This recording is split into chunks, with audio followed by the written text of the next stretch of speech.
E aí, família Agro, tudo bem com vocês? Sou Caroline Cardoso, aqui a nossa New Farm, o novo movimento no agro, começando o podcast aqui com o André Gonelli, mais um, e agora a gente vai falar sobre questões técnicas, né, Gonelli? Pra gente poder aí também estar transmitindo e agregando valor a essa galera que tá vindo no agro, moçada, o pessoal aí que tá vindo querendo, cheio, na verdade, de querer aí o conhecimento, né, de agregar esse conhecimento agro com os maiores especialistas. Então, roda a vinheta pra gente começar logo aqui o bate-papo e falar sobre armazenagem. Beleza? Você é mandarim, pô. Hashimi, hai. Vou botar um tecnobrega aqui. Falar mandarim. Mija no muro, muro cai. Taca na cara, taca no muro. Beleza, então. Que foi?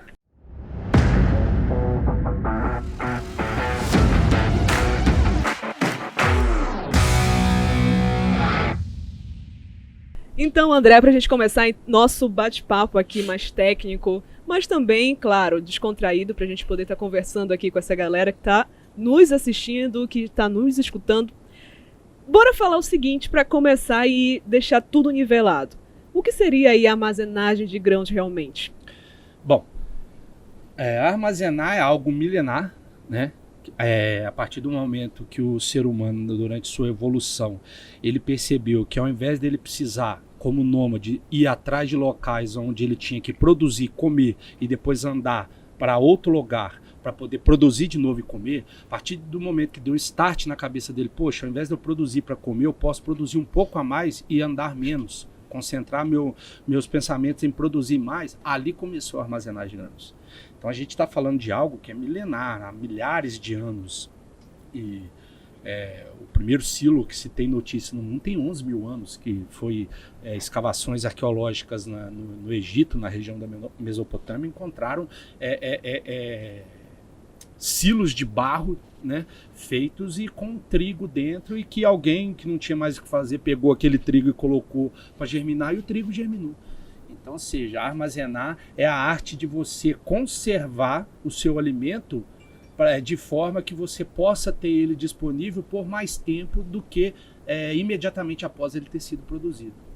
E aí a gente percebe, né, que tem uma importância muito grande, principalmente na questão, por exemplo, de exportação até.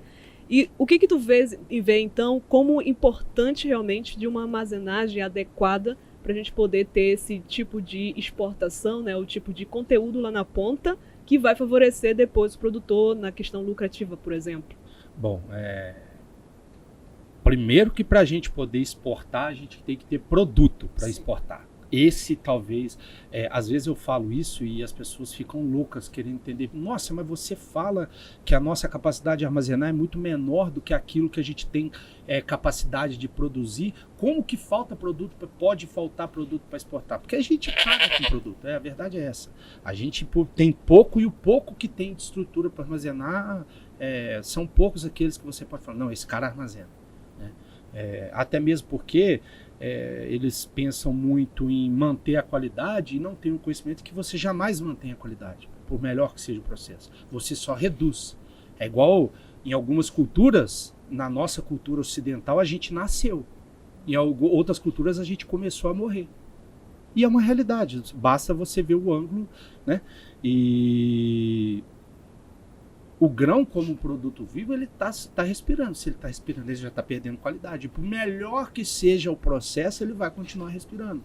A não ser em situações que nós temos supressão do oxigênio para aquele produto. Porque sem oxigênio ele não vai respirar, assim como as plantas. Então, nessas condições que se tenta também há milhares de anos e se fazia há 11 mil anos, se mantinha um produto, a gente fala com o conceito da hermeticidade, ou seja, em um ambiente sem troca gasosa com o meio externo. Hoje em dia a gente tenta e não consegue. 11 mil anos depois, com tanta tecnologia, a gente não consegue fazer isso. Então, para a gente exportar, porque quando a gente imagina, e esse é um conceito meio equivocado que nós temos no Brasil, né? Tudo que é o melhor, exportamos. O que sobra de pior qualidade, nós consumimos aqui internamente. É um conceito que para mim nunca me pegou. Eu acho que a gente tem que ter equicidade, ou seja, tem que ser igual de uma ponta a outra, o mesmo produto que eu vou exportar tem que ser aquele mesmo que eu vou consumir aqui dentro, o mesmo alimento. Ou seja, então, agora, talvez pelo fato de lá fora a conversa é diferente. A conversa que a gente tem aqui no Brasil de que o meu produto aqui, não tem problema ser muito ruim não, a gente vira ração. Não, a gente dá um jeitinho aqui. Não, lá fora não existe. Ou chega aquilo que você combinou, então, meu amigo, volta com isso. Alguns anos atrás, um caso clássico que nós tivemos no Brasil, de que navios e navios com soja foram enviados para a China, e na hora que chegou no porto chinês, lá na primeira amostragem que foram fazer, encontraram uma soja grafitada. Falou, volta todos os navios. Inclusive há relatos de que no meio da volta no oceano liberaram o produto no mar para poder gastar menos querosene naval para o prejuízo ser menor. Então, ou seja, e isso acontece por quê? Porque muitos não fazem minimamente aquilo que se espera que se faça de técnicas e processos de conservação. E se não faz internamente, a nível de exportação vai ser tão diferente. Ao passo que isso não é geral, você tem algumas cadeias, né, que você pega a cadeia do café, por exemplo, que nosso café hoje é referência mundial em qualidade, nós somos os maiores produtores, e não somos consumidores isso, mas os atores na cadeia da produção do café estão tentando mudar essa ideia do café gourmet brasileiro, né? Antigamente, não, quer tomar um café de qualidade, toma um café colombiano. Isso hoje já está desmistificado no Brasil. Nós temos cafés tão ou até melhores do que aqueles melhores cafés colombianos, que efetivamente são bons. Eu já fui à Colômbia tomá-los, excelentes, mas muitos são apenas comerciais. E já tomei cafés aqui no Brasil que a qualidade é insuperável. Uhum. E aí cair naquela questão do planejamento, né? Como Sim. A gente já tinha até falado. Tudo começa ali, no planejamento. Muita gente, às vezes, acha que é simplesmente plantar e vai colher e está tudo certo. Não.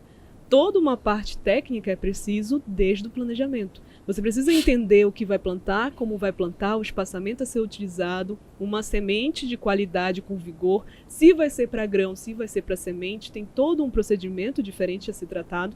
E aí você vem com esse planejamento, vem com essa parte técnica para poder agregar o produto, para agregar a qualidade nesse grão ou semente que vai ser dado. E lá no final você precisa também entender como ocorre esse armazenamento, né? Um armazenamento que tem que ser de qualidade, justamente para você fazer com que aquele produto saia com qualidade. Você, como produtor, por exemplo, não pode pensar só no que você está ali na fazenda, por exemplo, tratando, lá na propriedade. Você tem que entender que a sua fazenda, tudo começa e tem um término, né? E esse término é a pós-colheita. Você não pode achar que é somente ali na colheita, na plantação, que você vai ser o sujeito ali e depois na pós-colheita vai ser tudo a Deus dará, por exemplo, né? Sim. E aí, como tu entendes essa questão, então, do planejamento em si? Nossa, sensacional. O Edu perguntava nos outros podcasts que a gente gravou quais são os problemas do agro. Um deles, eu disse para mim, esse é batata, é cultural. Nós temos que quebrar alguns paradigmas que existem no Brasil, que são paradigmas idiotas, que não fazem o menor sentido. Por exemplo, ainda há gigantescos grupos que estão inseridos no Brasil que acham que armazenamento começa depois que o produto entra dentro do silo. E normalmente o que a gente percebe é que esse é só a ponta do iceberg. As perdas, uma frase que eu gosto de deixar frases, as pessoas se preocupam muito em identificar as perdas. Aqueles que têm sucesso são aqueles que sabem a origem das perdas. Se você sabe qual é a origem da perda, você atua na origem e aí você pode estancar um problema. Né? Agora, se você só sabe identificar perdas, você vai ser um bombeiro, você sempre vai estar apagando fogo. Né? Agora, aquele que sabe a origem, você gerencia isso.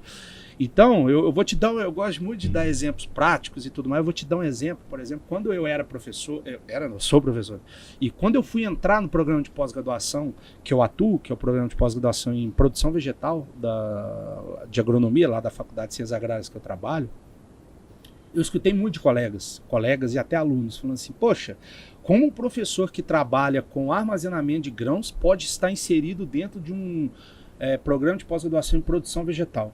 Eu simplesmente, para os colegas, para os alunos, eu falava, ô trouxa, como é que você vai plantar se você não tiver a semente? Como é que você vai ter a semente se você não armazenar? Você colhe ela e planta ela em seguida? Agricultura é isso para você? E aí, ou seja, tentando fazer as pessoas entenderem que produção vegetal é toda uma cadeia. Não é simplesmente eu ali, vou botar a semente no solo, eu entendo de fisiologia. Não, é todo um contexto.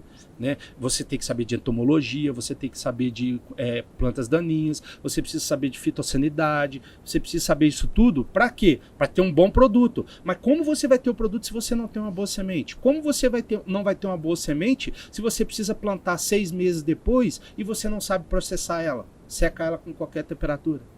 Da mesma forma, a pessoa vai colher uma soja, um milho agora. Nós estamos chegando da metade para o fim do mês de junho, na época da colheita do milho segunda. Agora, a palavra da moda agora é milho segunda safra. Caramba, é milho safrinha. Né? E como é que você vai colher o milho safrinha se você fez um monte de cagada na cultura da soja? Se atrasou a soja, você teve problema no plantio, teve que replantar a soja, aí você saiu do ciclo que era ótimo para ela de brilho solar, de chuva e tudo mais, e aí a chuva que era para estar na fase de enchimento, os R3, R4 da vida, ela tá lá no R que já era para nem existir mais R, que é o C de colheita. E aí você tem a chuva no meio da colheita.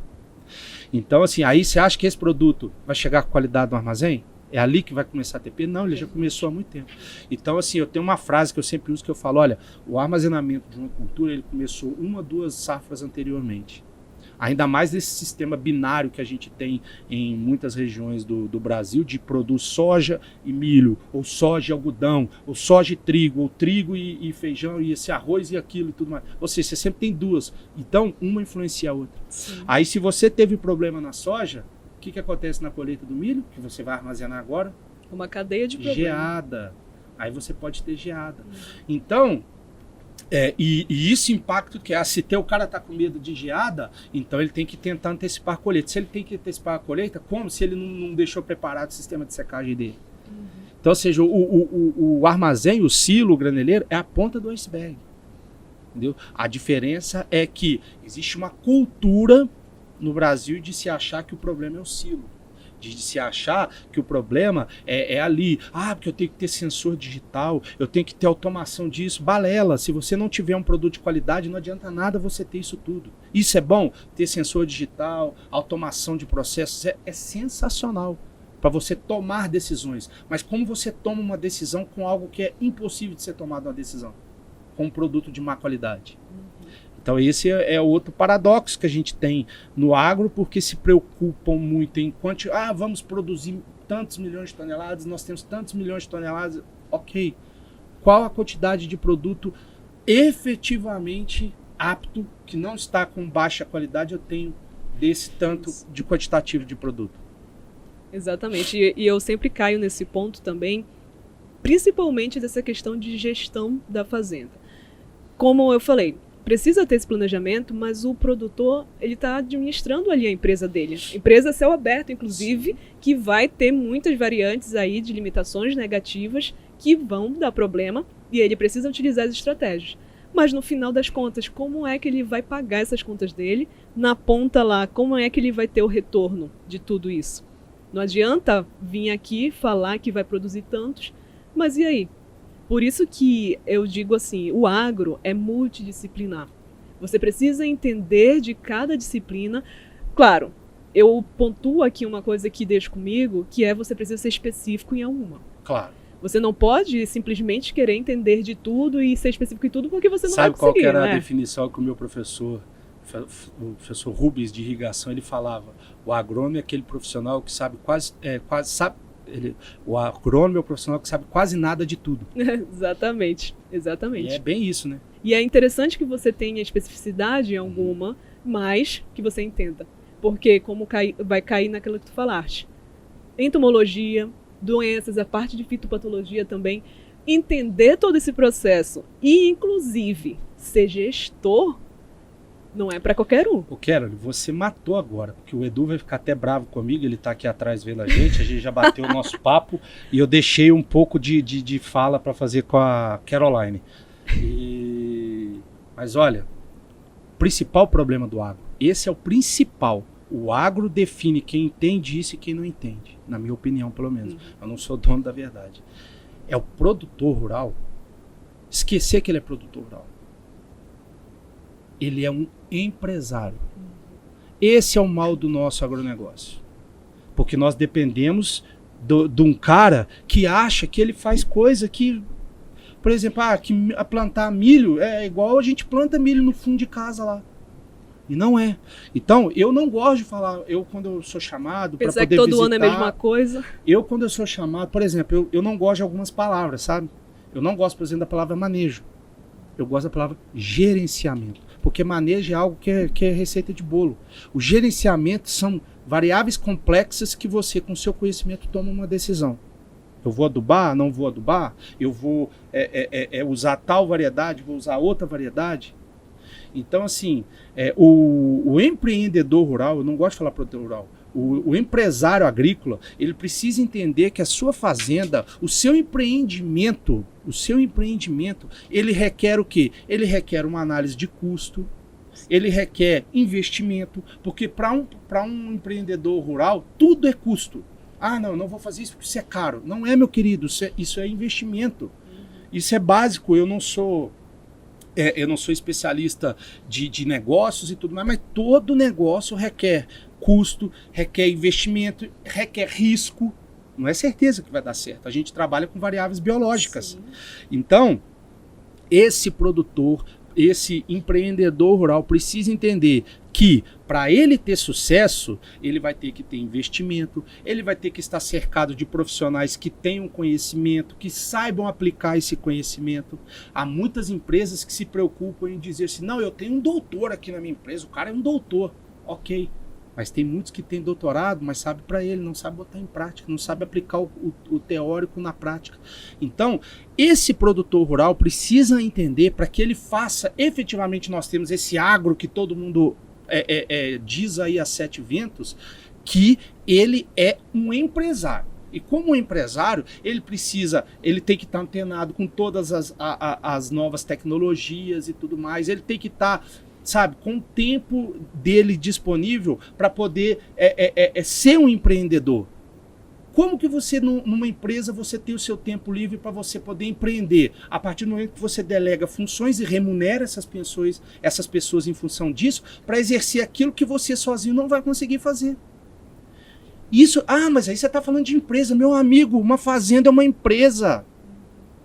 Não é porque seu pai, seu avô fazer de um jeito, você tem que fazer igual. E se você gerencia a sua produção, você tem mais subsídios para quê? Para gerenciar o seu armazenamento. Você pode planejar, escalonar o seu plantio para ter uma colheita escalonada e você desafogar o secador.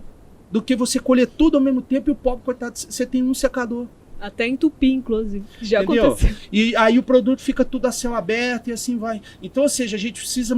tipo assim, tem gente que gosta disso. Você tem que falar uma coisa que precisa mudar no agro para ser o start de uma revolução. É o produtor esquecer que ele é produtor rural. Ele tem que entender que ele é empresário.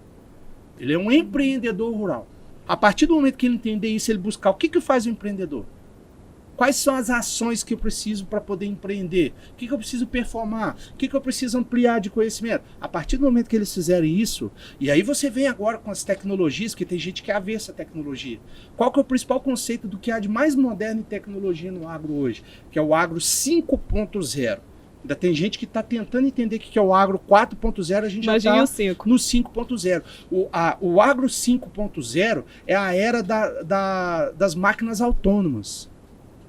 É a era em que as máquinas, a partir de conhecimento, automação e simulação, elas irão tomar decisões sozinhas. Só que para isso precisa de quem? Precisa desse cara aqui, ó, o dedo. O dedo para quê? Para apertar o botão. E esse botão aperta um botão. Esse dedo vai apertar o botão certo a partir do conhecimento.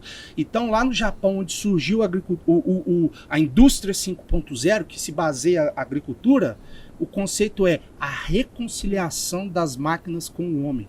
Porque na indústria 4.0, parece que assim, as máquinas... o homem, eu não preciso mais do Tinha homem. autonomia. Não, nós precisamos... Agora. Inclusive, lá, eu li um texto lá, claro que estava traduzido, mas o texto da filosofia da indústria 5.0, que nasceu no Japão, eles falam que com os conhecimentos, os responsáveis, os detentores de uma marca ou de um produto terão seu tempo mais livre para quê? Para performar, para poder empreender, poder fazer aquilo que se espera de quê? De um CEO ou de alguém que tenha que trabalhar com o seu conhecimento. Então o produtor rural, ele quer saber de tudo, ele quer tomar conta de tudo, ele quer fazer do jeito dele, aí chega lá, o fulano, você tem que fazer isso daqui porque é só produtivo. Não, meu pai fazia assim, tá errado, eu vou fazer assim. Então, para que te contratou? Exatamente. Então, assim, o start do agro vai ser a partir do momento que esses produtores, eles se conscientizarem que eles não são, aquilo ali não é um negocinho, a quitanda do fundo de quintal que você tem ali só com as mortadelas de sempre, e que, não, é uma empresa. Uhum. E é uma sacada muito interessante que tu colocaste agora, justamente dessa questão de delegar.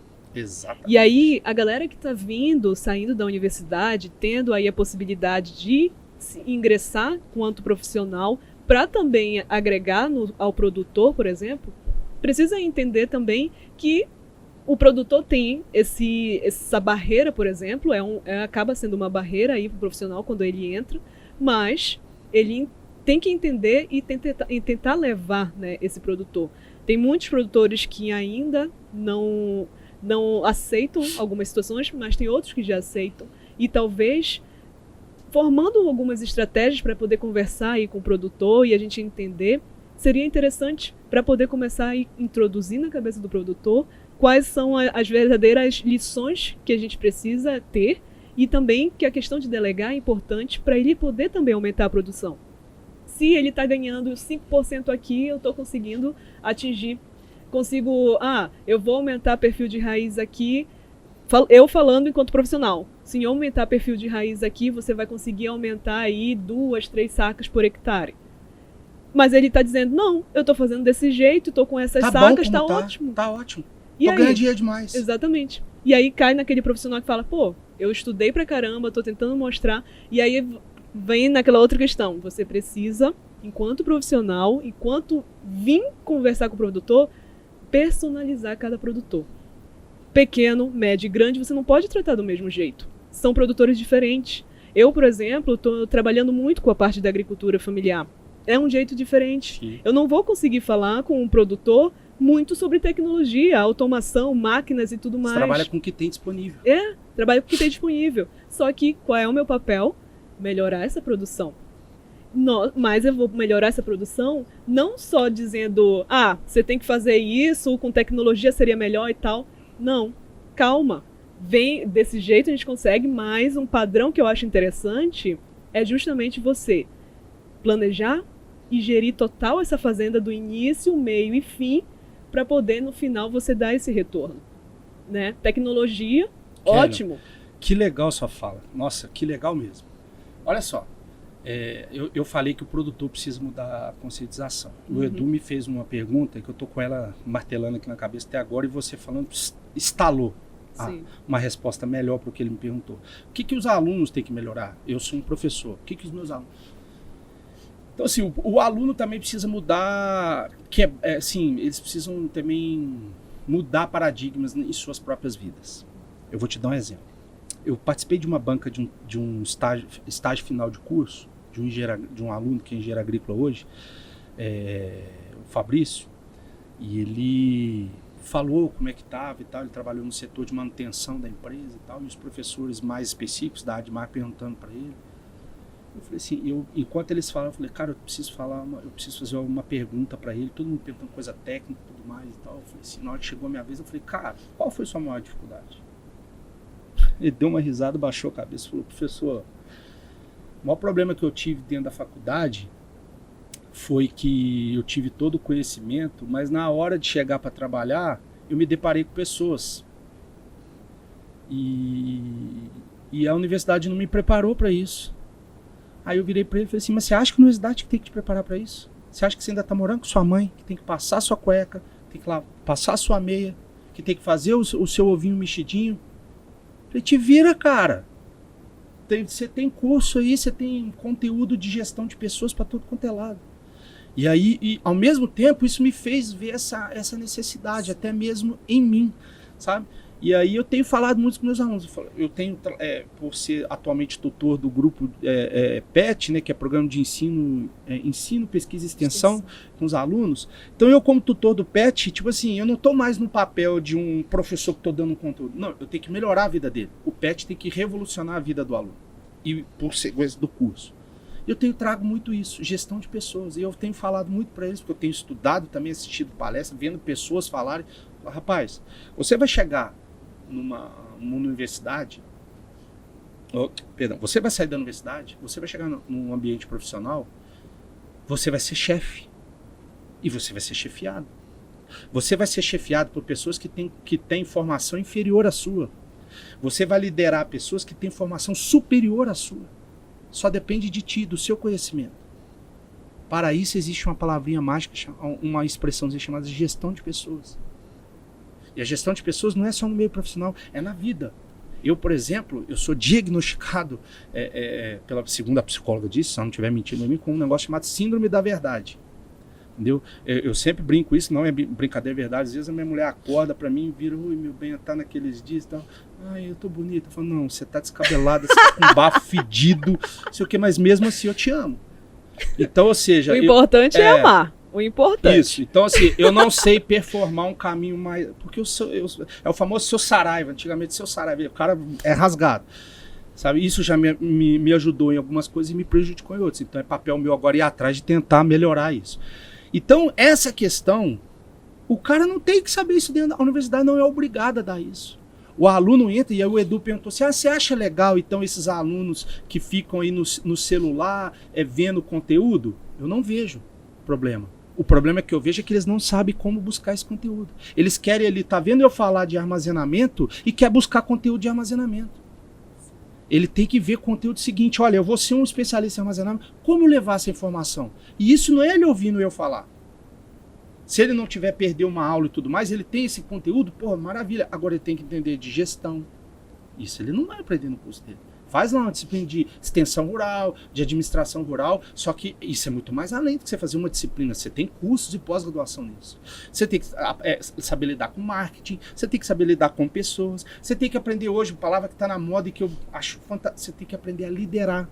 Então, liderança, o profissional que tem sucesso, ele tem que saber liderar, inclusive liderar a sua própria vida. Saber liderar os momentos de se dedicar mais a alguma coisa em prol de outra, ou seja, liderar a si próprio.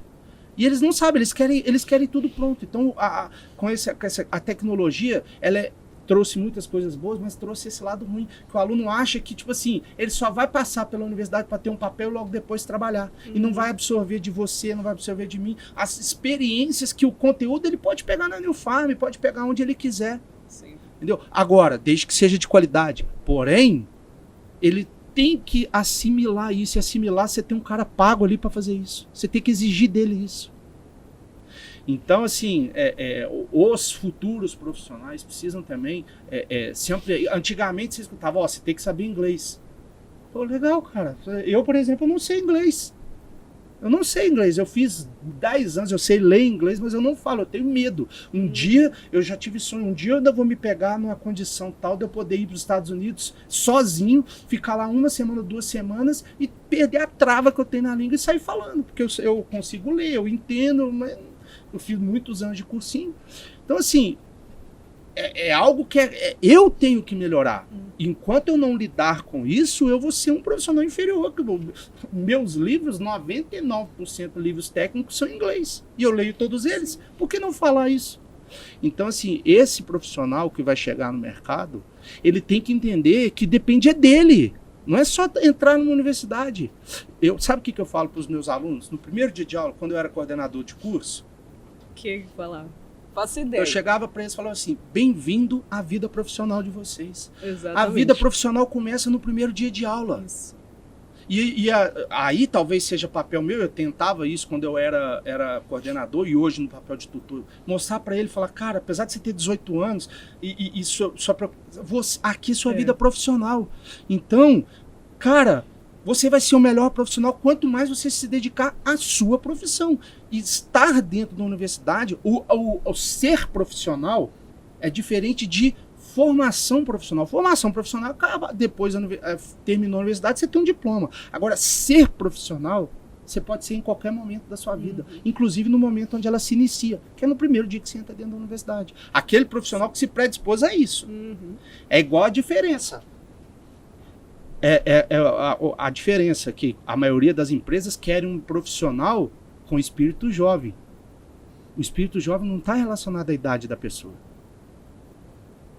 O espírito jovem significa o quê? Está sempre apto a mudança, a empreender, a ser humilde, buscar coisas novas, buscar no seu papel de líder, liderar de forma de não humilhar, de não passar por cima. E isso precede o técnico que a gente está falando aqui. Então essa moçada tem que entender essa vibe de que tudo isso eles não vão encontrar. Por exemplo, tem gente que ainda acha que a gente tem que nós somos educadores dentro da universidade. Eu não sou educador. Eu sou um professor, sou um docente. Educar, quem educa é pai e mãe. E a vida. Então o cara tem que ter a parcela dele também de responsabilidade em ser um bom profissional. O técnico ele vai atrás. Total. Entendeu? Então existem áreas e áreas, e eu acho que vai se chegar um momento, e não está muito longe disso, que você vai ser profissional de uma área sem ter formação profissional naquela área. A partir de quê? A partir de uma determinada atuação e de um conhecimento que você foi buscar. E muitas das vezes ele não está dentro da universidade, ele pode estar numa plataforma, em algum local, e ele vai usar esse conhecimento para poder o quê? Ampliar, performar novas oportunidades na sua própria vida.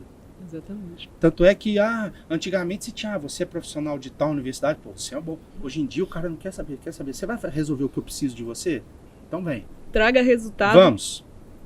Exatamente. Eu custei entender isso e é um aprendizado diário, mas a partir do momento que você aprende, você se liberta. Verdade. E é interessante também, mas eu não vou me prolongar nesse fato, é essa questão do título em si, realmente. Mas isso daí vai ser para próximas conversas, da questão da galera fazer pós-graduação, a graduação em si, porque é um detalhe muito importante que a gente tem que ver, justamente que o pessoal está entrando na faculdade e tem que ir traçar um planejamento para a vida dela profissional, inclusive. E o mestrado, doutorado, às vezes está nessa linha, mas às vezes de uma forma negativa, né? No final das contas. Então, mas vai ser bate-papo para outro podcast, é só né? O pessoal pensar, se fazer pós-graduação para você é a opção que você escolheu por não ter nenhuma outra melhor, você está no lugar errado. Você está perdendo tempo na sua vida.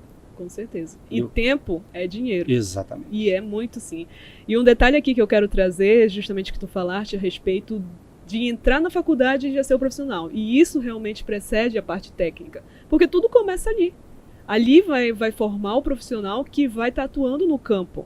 Isso sobre armazenagem, isso sobre a questão de fisiologia vegetal, entomologia, fitopatologia, solos, que é muito importante. E você, entrando na faculdade, já entendendo que você é profissional e o que, na verdade, ao contrário acontece, quando você sai da faculdade é que você vai ver que profissional você vai se tornar, é complicado.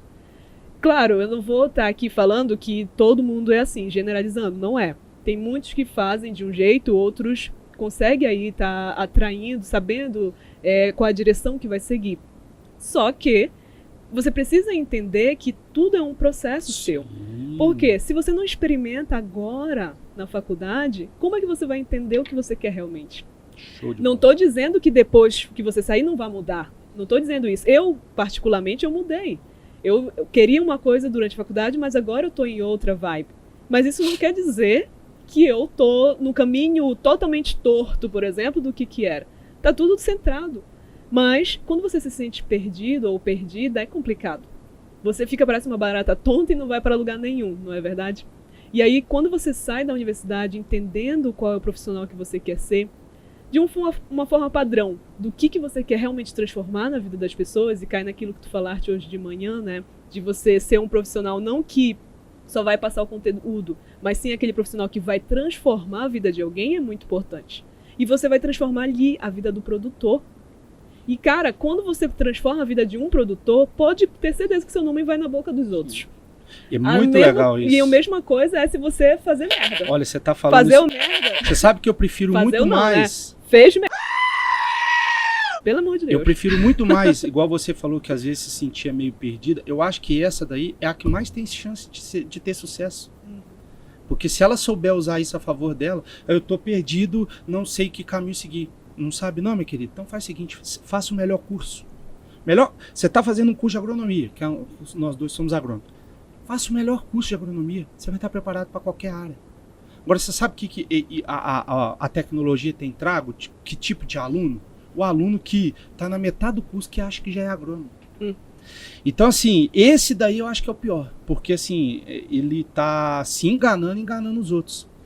E, olha, a minha disciplina, por exemplo, armazenagem de grãos, é uma disciplina final de curso. Tem vários alunos que simplesmente, tipo assim, não vai na aula e tipo assim, faz pouco caso. Por quê? Porque ele acha, não, eu já sou agrônomo e eu não preciso desse conteúdo. Maravilha! Mas adquira ele e depois guarda ele na caixinha. Você nunca sabe quando você vai precisar.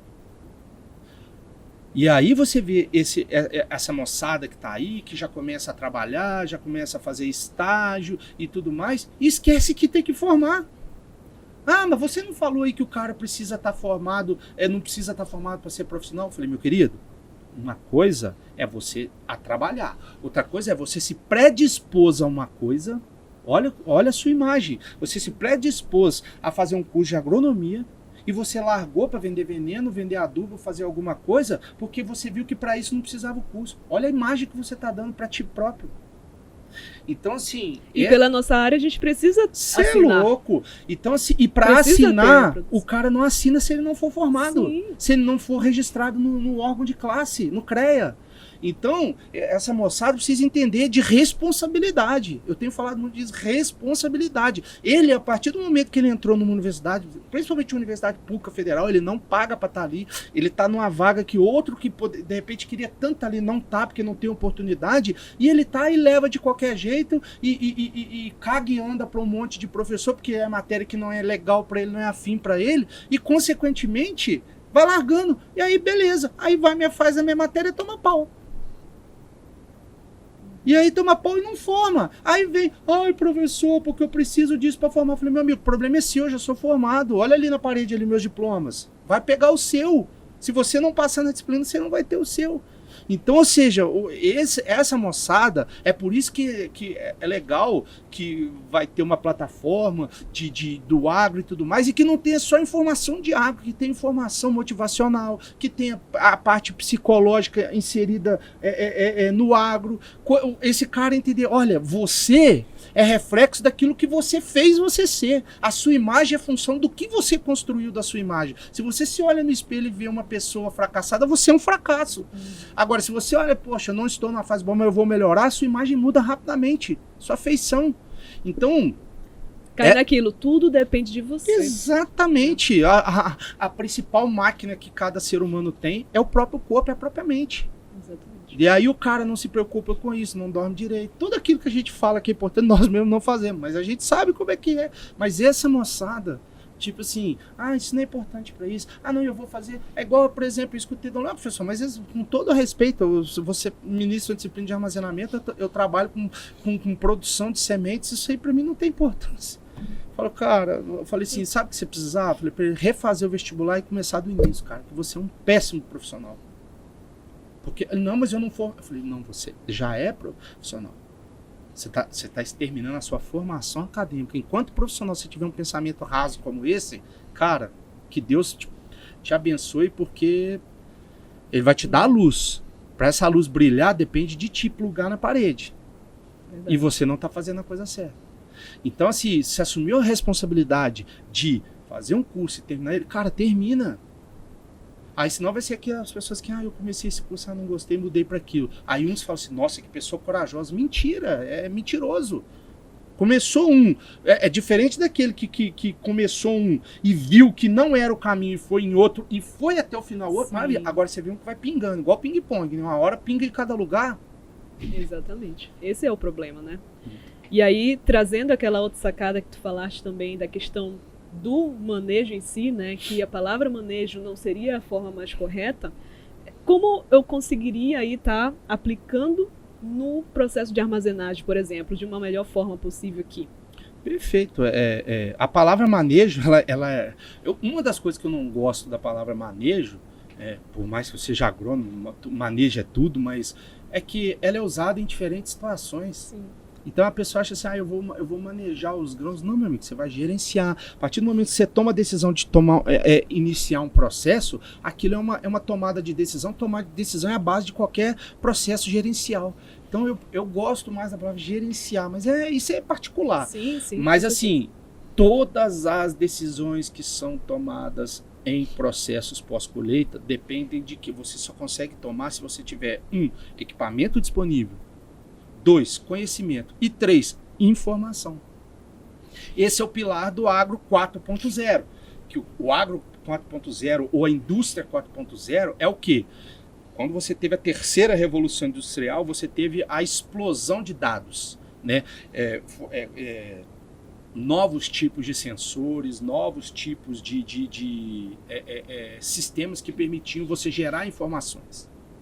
E aí começou a ter aquele problema. Poxa, eu tenho 1 bilhão, um banco de dados gigantesco, o que eu faço com essa informação? E aí tiveram a sacada de quê? De inserir processos gerenciais e automatizados para usar essas informações no auxílio de uma tomada de decisão. Então o Agro 4.0, a indústria 4.0, é a tomada de decisão a partir de informações. Então, quando nós falamos de pós-colheita, para nós tomarmos decisões, nós temos que ter informação. Esse é o problema, não é informação, secagem é isso. Não, é informação, o meu grão está ali.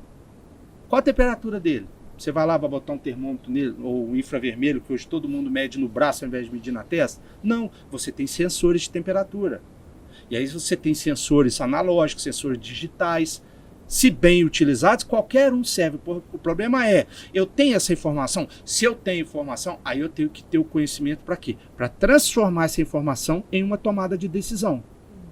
Isso é pós-colheita. Você toma decisões o tempo todo. O meu produto chega numa unidade armazenadora. Quais as decisões que eu tenho que tomar? Isso não é regra de bolo. Ele pode chegar úmido, eu vou secar. Mas eu tenho que saber que ele está úmido. Se eu tiver um determinador de umidade errado, não funcionando direito, eu não vou fazer, o processo já vai ser ineficiente por si só e nem depende dele. Agora, mais ainda, eu vou receber uma carga. Como que eu vou saber se realmente a informação que eu obtive é a real se eu não fiz uma boa amostragem? Então, ou seja, eu tenho que ter um plano amostral. A partir desse plano amostral, eu tenho a parte de obtenção de amostras, de trabalhar com essas amostras e a partir disso identificar as características dessas amostras. Agora eu tenho que informação. Então com essa informação eu direciono processos. Secagem, pré-limpeza, não, tá tudo ok, armazenamento. Terminou? Nem começou. Por quê? Porque se vai para pré-limpeza, eu tenho que saber quanto tem de impureza. Porque disso depende qual é o tipo de impureza, qual é o tipo de produto que eu estou recebendo. Em função disso, eu tenho uma máquina mais apropriada do que outra. Não, ele está úmido. Tá, mas está quanto úmido? Está com 18%. Você tem certeza? Não é 20%? Não é 16%? Porque se for 16%, você vai programar uma secagem e vai secar mais do que é necessário. Você está perdendo qualidade. Não, é 20%. Você vai programar uma secagem achando que é menos, esse produto vai continuar úmido e vai trazer prejuízo dentro do silo. Então tá vendo como são várias informações que vão te direcionando em processo? Não é nada do outro mundo, não. Não é simplesmente um processo e de pronto, forma nenhuma. É um fluxograma de várias ramificações extremamente complexos e que depende de informações. Então, ou seja, a chave do sucesso na pós-colheita é você tem essas informações e muitas das vezes foi o que a gente falou de planejamento. Essa informação não depende só do fato dele estar ali. É como ele foi produzido. Ele sofreu por exemplo, você recebe um produto, você olha para ele, não, tá legal. cara, esse produto ficou 2, 3 dias em cima de um caminhão. Diversos tipos de perda. Nós fizemos uma pesquisa sobre isso lá na UFGD. Fizemos com milho e soja. Avaliamos o tempo que o produto fica em cima do caminhão. E aí, porque as pessoas têm, tipo assim, se perde 2%, se perde 3% durante o transporte. Isso é perda física. É quantidade de grão que perdeu. Agora, e a qualidade? Nós avaliamos diferentes teores de umidade, diferentes tempos em que esse produto fica no caminhão. Você sabia que um caminhão que recebe milho com 28% de umidade, esse caminhão fica entre o ato dele ser colhido e o ato dele começar um processo de secagem? Se isso aqui demora 6 dias... Isso pode demorar 6 dias por diferentes situações. Ele pode sair de uma situação que ele tinha 1% de grão ardido, que é um segundo pior defeito que existe numa soja ou no milho, seja lá qual a espécie for, para ele ir para 85% em 6 dias. E aí, quantitativamente, você tem a mesma quantidade. Agora, qualitativamente, esse produto não serve para nada. Você não vai fazer ração com ele. Se você fizer... Você vai intoxicar aquele animal. E agora nós estamos chegando antigamente, as coisas mudam na vida das pessoas. A gente pensava muito em quantidade, hoje a gente preza mais por quê? Por qualidade. Você come menos, desde que seja um produto de qualidade, do que você comer mais em quantidade. Né? Então são as transformações, os mercados mudam e tudo mais. E todos esses processos... Então nós identificamos essas perdas no caminhão, avaliamos para soja e milho, e isso ajudou grandes empresas que nos procuraram para fazer essas empresas a tomar a decisão de, se esse é um teor de água que é um problema, não recebo mais. Vou receber aqui que eu já estou reduzindo o meu problema. Eu não levo esse problema para dentro da unidade armazenadora. E cria aquele profissional crítico, né? Para entender e colocar em prática. Então, assim, a gente ainda tem quem acha que dentro da unidade armazenadora se define qual vai ser a qualidade do produto. Isso é uma bobagem. A qualidade se define no campo. É o adubo que você põe, é a erva invasora que você controla, é a época que você plantou que você vai ter mais ou menos brilho solar, você vai ter mais ou menos fotossíntese, a quantidade maior ou menor de água, que o tamanho do produto vai ser reflexo disso, da quantidade de nutrientes, tudo isso, eu não tô nem falando de armazém não. Nós vamos falar aqui 10 dias, eu não vou falar de armazém, aí depois falo 10 minutos de armazém. E sou especialista em armazém. Então você está se diminuindo? Pelo contrário, eu estou me diferenciando. Porque a maioria dos profissionais se preocupa só ali dentro do silo. Eu quero me preocupar com toda a cadeia. Exatamente. Porque esse produto vai impactar. E isso vai impactar ali durante ele estar armazenado e vai impactar toda a cadeia que depende. Porque aí se você tem problema aqui, você vai ter menor capital de giro depois para investir mais em insumos, em melhoria de equipamento, em ampliação da capacidade de armazenagem. É toda uma cadeia que essa é a mudança que eu acho que a área de pós-colheita em si precisa nesse novo agro que todo mundo fala. Eu sempre falo, chegou a hora da pós-colheita se fazer valer, ter marketing, saber valer, ter o seu próprio valor, mostrar que nós somos importantes. Se nós não tivermos armazenagem, ninguém come, porque senão tem que produzir e comer, igual era na época da pedra lascada. Se plantava e comia, esgotou o solo aqui, aí vamos caminhar por outro lugar que tenha solo disponível. Entendeu? Pra gente não viver a era do erro e tentativa, eu fiz, deu certo, não dá mais certo, vamos tentar de novo. Não. Pra gente sair dessa era do obscurantismo, de você não saber, a gente tem condições, nós temos profissionais capacitados, e não é o mesmo profissional achar que sabe de tudo, é você trabalhar com, por exemplo, nós estamos aqui, um especialista em produção vegetal, um especialista em pós-colheita, trabalhar juntos. Exatamente. E isso impacta o que eu disse lá pro Edu, aquele profissional que quer, aquele fazendeiro que na realidade deveria ser um empreendedor rural, ele tem que ter a capacidade de saber contratar esses profissionais, remunerar bem esses profissionais, que isso não vai ser custo, vai ser investimento, vai retornar em quê? Em maior produção, uma produção maior, com mais qualidade e, consequentemente, ainda mais lucratividade. A hora que ele entender isso, ele muda o agro aonde ele está inserido. E a New Farm vem com essa ideia realmente de trazer um novo movimento, com essa transformação nos profissionais que estão chegando, nos profissionais que estão já na área de atuação e para os produtores também que querem agregar o conhecimento. Aqui não é fechado, a gente precisa também abranger uma grande gama aí para levar essa ideia de que investir no seu conhecimento, investir em profissional de qualidade, é o que é importante para a gente conseguir aí ter uma colheita próspera, uma pós-colheita ainda melhor e lá na ponta conseguir o lucro, a parte econômica e, o mais importante, com sustentabilidade, né? A gente não pode pensar em questões econômicas sem a gente não conseguir aí colocar sustentabilidade, principalmente no momento que nós estamos, né? E aí, pra gente finalizar aqui, Gonelli, eu gostei muito do nosso bate-papo. Muito obrigada. Demais.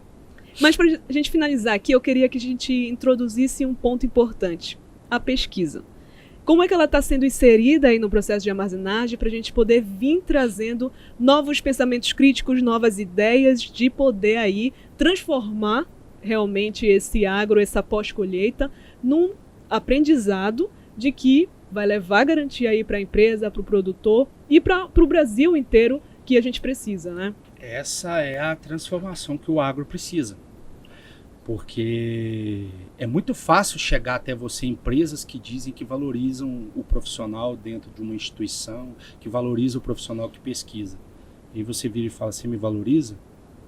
Me dá um dinheiro para me pesquisar? Isso vai ajudar na sua empresa? Então, é porque nós estamos num momento difícil.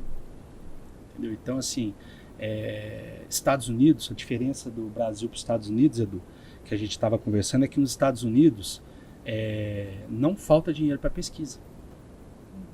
Eu não tenho a menor dúvida de dizer, eu não sou ufanista, não sou nacionalista, nós temos cabeças muito mais bem pensantes aqui. Mas nós não temos o recurso. Entendeu? Então, todo mundo já me falaram isso, viu? Que as questões profissionais técnicas aqui no Brasil é bem melhor. Sim. Lá tem o recurso para as máquinas, tecnologias. Não, claro que nós temos muitos bons profissionais americanos também, o conhecimento universal. Agora, faz uma porcentagem de quantos profissionais importados, quantos estrangeiros nós temos dando aula em universidades brasileiras. Vê qual a porcentagem de profissionais americanos que são professores em universidades americanas. Você vai lá, é chinês, é brasileiro, é indiano. Por que isso? Principalmente na área agrícola. Por que isso? Porque o profissional sai da universidade, ele vai ganhar dinheiro. E muitos deles tipo assim, em reconhecimento e tudo mais, depositam depois parte de seus recursos, do seu sucesso, retornando dinheiro para dentro da universidade. Então, no Brasil, a gente tem o efeito contrário. Aqui no Brasil, muitos pensam que a universidade e a pesquisa, porque durante muito tempo a gente teve polos de pesquisa. Hoje, o maior polo de pesquisa que existe em qualquer área no Brasil é a universidade. As melhores e maiores pesquisas em qualquer área, e no agro não é diferente, durante muitos anos a pesquisa científica mundial se dividia por áreas. A maior quantidade de impacto e trabalhos publicados, isso mudou cerca de 5, 10 anos atrás, sempre foi mais disparado a área agrícola. As pesquisas agrícolas. Mas disparado. Era muitas vezes o volume. Hoje nós somos ultrapassados pelas pesquisas na área médica. Natural também, cada vez se sabe mais, se pesquisa mais. Agora, falta incentivo no Brasil. Eu te digo uma coisa, eu já cheguei a ter, ao mesmo tempo, 11 orientados de pós-graduação. Eu orientava 4 doutores e 7 mestres. Sabe quanto eu tinha para poder desenvolver pesquisa de todos esses 11? R$2.000 ao ano. Eu tinha que comprar reagente, eu tinha que planejar. O que é pesquisa? Você identifica um problema. A partir desse problema, você, com o seu conhecimento, você levanta uma hipótese. Se eu fizer isso, vai dar certo? E se eu fizer isso e não der certo, deu errado. Então, na estatística, vem o quê? A hipótese de aceitação ou rejeição de uma hipótese. Isso é ciência. Você vai rejeitar ou vai aceitar uma hipótese. Se você aceitar, ótimo. Aí tem aqueles que, eu fiz a minha pesquisa deu errado. Meu amigo, você simplesmente rejeitou. Você levou a informação que se você fizer daquele jeito, deu errado. Então, ou seja, e aí a gente vê alguns leigos no assunto, mas que tem poder de fama, falando que, porque a Universidade Brasileira se estuda, como eu já vi Jô Soares fazendo isso em seu programa, falando assim, porque a Universidade Brasileira se estuda se a cor do esmalte do inseto for vermelho ou for azul, se isso melhora a produtividade desse inseto. Então, ou seja, só que mal sabe ele que um estudo com uma pata de um inseto, se você faz esse inseto, um inseto praga, se você consegue performar uma pesquisa de tal forma que esse inseto tenha baixa capacidade de mobilidade, você reduz o potencial dele de reprodução e, consequentemente, de perda na qualidade do produto. Isso impacta o mundo, porque a gente tem que colocar comida na boca de todo mundo. Então, isso agora não é agro, isso é Brasil. Uhum. Nós temos que mudar o conceito de que educação é custo. Educação é investimento. Nós só vamos mudar esse país, sair dessa situação nossa de gente furando fila, arrumando doença para poder vacinar contra a Covid, pessoas que nunca foram de uma hora para outra são hipertensos só para poder vacinar e tudo mais, pessoas que são magras e que foram vacinar porque não, o seu IMC é 40, nem sabe o que é o IMC. Então, assim, investimento em educação. Investimento em educação. Eu fico imaginando, eu tenho colegas talentosíssimos, na minha área tem pessoas, mentes brilhantes, e você vai vendo as pesquisas serem mais do mesmo. Por quê? É o que a gente tem disponível. E ainda assim a gente muda a nossa realidade. Entendeu? Então por que essa pesquisa que eu fiz com o caminhão deu certo? Porque a empresa por trás disso, que esse funcionário trabalhava, acreditou e financiou. Então a gente não teve limites. E a gente não tinha limites orçamentários e não tinha limite de ideias. Então nós geramos uma informação que mudou o estado da arte do recebimento de grãos de milho nessa empresa no estado que nós moramos, que é o Mato Grosso do Sul. Olha a importância disso, uma pesquisa. E usando os mesmos recursos, nós repetimos o experimento para a soja. Porque a gente usou todo o know-how e recursos. Então... essa relação da instituição público-privada é muito importante. Sim, né? A universidade não tem dinheiro. A universidade não tem dinheiro para comprar papel higiênico. Muitos colegas levam de casa. Água? Você quer beber água? E não quer tomar água da torneira? Você leva de casa. Você quer tomar um café? Ou você toma o pingado no trailer, ou então você leva de casa. Então, aí você fala assim, poxa, esse cara, todo mundo acha assim, pô, tá, você trabalha na universidade. O que você faz além de dar aula? O que eu menos faço é dar aula. O que eu menos faço é dar aula. Em 44 horas, que o tempo que eu trabalho semanalmente, oficialmente, para o governo, que eu trabalho muito mais do que isso, 8 horas semanais das 44 é dando aula. O resto eu estou aqui participando de comissões, de sei o quê. Pesquisa é mais de 50% do meu tempo. Quer dizer, tentativa de pesquisa. Entendeu? Então, assim, você vai numa empresa, por exemplo, você pega uma empresa que vive de trabalhar em um segmento. Ou seja, ela só vende porque ela acredita que o produto dela muda aquele segmento. Como que ela sabe que aquele produto muda o segmento? Alguém pesquisou aquilo. Será que continua mudando? Será que essa empresa não precisa mudar o rumo? Para isso é necessário fazer o quê? Pesquisa. E como que se faz pesquisa? Com dinheiro. Aí você pega essa mesma empresa. Quanto que ela está fornecendo de recursos para pesquisadores fazerem pesquisa para ela? 0. Aí você tem esse lado. Aí você tem o outro lado, das mentes retrógradas que acham assim, não, o público, o privado não pode entrar dentro do público. Então tem que ser o dinheiro que a gente tem. Se não tem dinheiro, não faz pesquisa. Então esse conceito, sim, que tudo parte do que eu disse para o Edu, cultural no nosso país tem que mudar. Exatamente. Nós temos muitos degraus para subir ainda em todas as áreas, não só no agro, para a gente poder falar assim, ó, nós é tech, nós é pop.